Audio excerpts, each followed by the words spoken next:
নমস্কাৰ বন্ধু-বান্ধৱীসকল, মোৰ এটিছ নাইট এপিছডত স্বাগতম জনাইছো। আজি এটা নতুন ভিডিঅ' লৈ আহিছো আপোনালোকৰ মাজলৈ। আহি আছে তো বিহুত লগা সামগ্ৰী এটা তৈয়াৰ কৰি আপোনালোকৰ মাজলৈ লৈ আহিছো। যোৱাবাৰ গগনাৰ ভিডিঅ' দিছিলো, এইবাৰ টকাৰ ভিডিঅ' লৈ আহিছো। দেউতাই এইবাৰ টকা বনাইছে। তো টকা কেনেকেনো বনাই অতি সহজ। তো চাওক ভিডিঅ'টো শেষলৈ। দেউতাই টকা বনাবলৈ ৰেডি কৰিছে। এয়া চাওক, এনেকৈ ভিডিঅ'ত দেখুওৱা ধৰণে এনেকৈ কাটি ল'ব। অকণমান কাঠিটোৰ ওপৰত কাঠিটো ৰাখিব।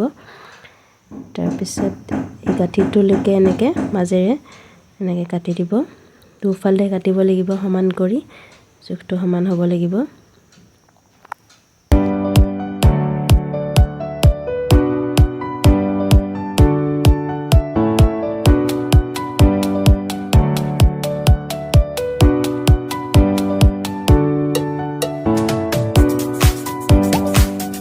এয়া আৰু অকণমান কাটি দিব, মানে অকণমান বহল হ'লে, ডাঙৰ হ'লে মানে ভাল হয় ধৰিবলৈ বজাবলৈ। তো অকণমান কাটি দিছে। এতিয়া মাজেৰে একদম চিধা কৰি ফালি দিব। তলৰ কাঠিটো মানে ফাটি নোযোৱাকৈ ফালি দিব। তলৰ কাঠিটো ৰাখিব লাগিব।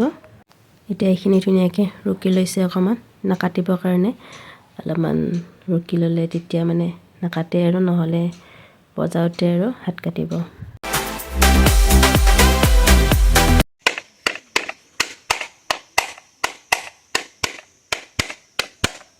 এয়া টকা ৰেডি। দেউতাই অকণমান বজাই দেখালে। ভিডিঅ'টো ভাল লাগিলে লাইক, শ্বেয়াৰ, ছাবস্ক্ৰাইব, কমেণ্ট এটা কৰি দিব।